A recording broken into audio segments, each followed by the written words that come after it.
Every day I talk with clients who come into my massage studio, and they ask, how do I get my brain to shut down in the evening time so that I can enjoy my family, so that I can sleep at night?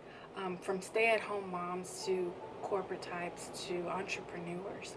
It's something that I hear very often. I even have an issue sometimes with this as well. Um, I'm no expert. I'm just a simple girl who loves to massage, but I thought I'd share some tips that's been helping me out lately.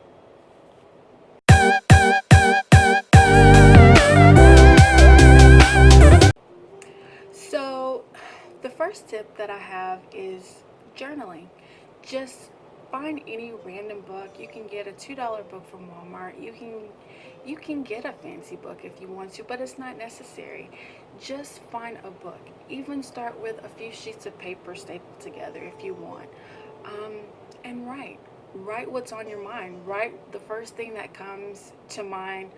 You know, if it's the list that you've got to do, write that down. If it's, what the baby did today, or what your toddler did today that was so cute, and at the time you didn't have anybody to tell it about, write it in your journal. You're upset about something, write it in your journal.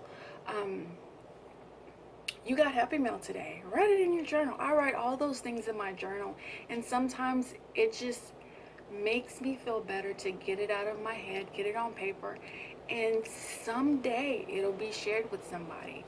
Or even if you want to burn it, throw it away, do that too. But don't be afraid to write it down. It doesn't have to be some great novel. It's just your thoughts, and you don't ever have to share it with anybody. But just write it down. Get all those things out of your head. I've been doing this for a couple of years now. Off and on, I'm not consistent. Um, I've even got some events that are in my head right now that I need to write down. I've got stickers and ephemera, things that I need to add to my own journal.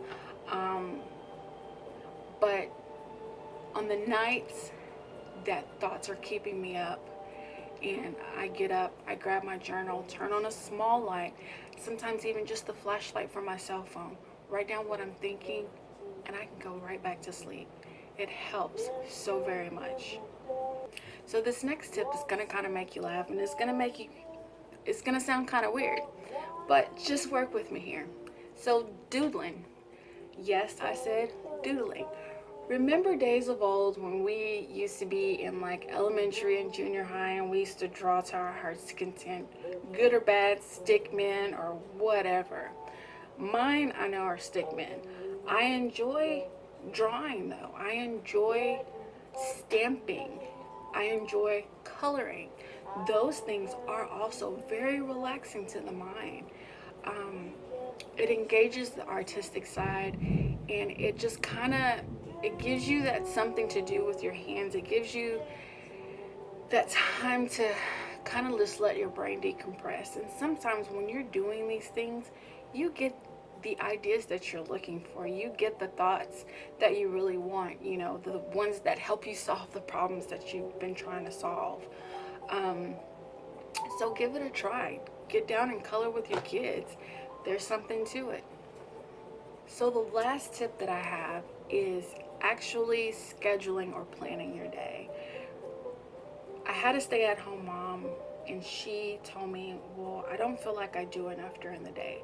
So I told her, I said, hey, look, just try scheduling your day, or write down all the things that you have to do, all the things that you can think of off the top of your head, and then pick 5 for today, pick 5 tomorrow, pick 5 the next day, and then you'll start to feel like you're doing enough during the day. She's a new stay-at-home mom, so it was just kind of something she's trying to adjust to. But as someone running their own business, I don't feel like I do enough during the day. So I have to have a time schedule to know where my time is going, so that I know at the end of the day, hey, you did work hard. You get to watch some Netflix, and you get to just have a glass of wine and just chill out and enjoy your evening and enjoy your family. Oftentimes I go home and I'm like, I haven't done enough. Know that you have always done enough. Most of us are doing way more than enough. So just you don't have to have a time planner. You can get just that piece of paper that you're also journaling on. It can all be in one book. Just open up that book and use it for whatever it is that you need to use it for. Don't be afraid. It's your book. Ta-ta for now.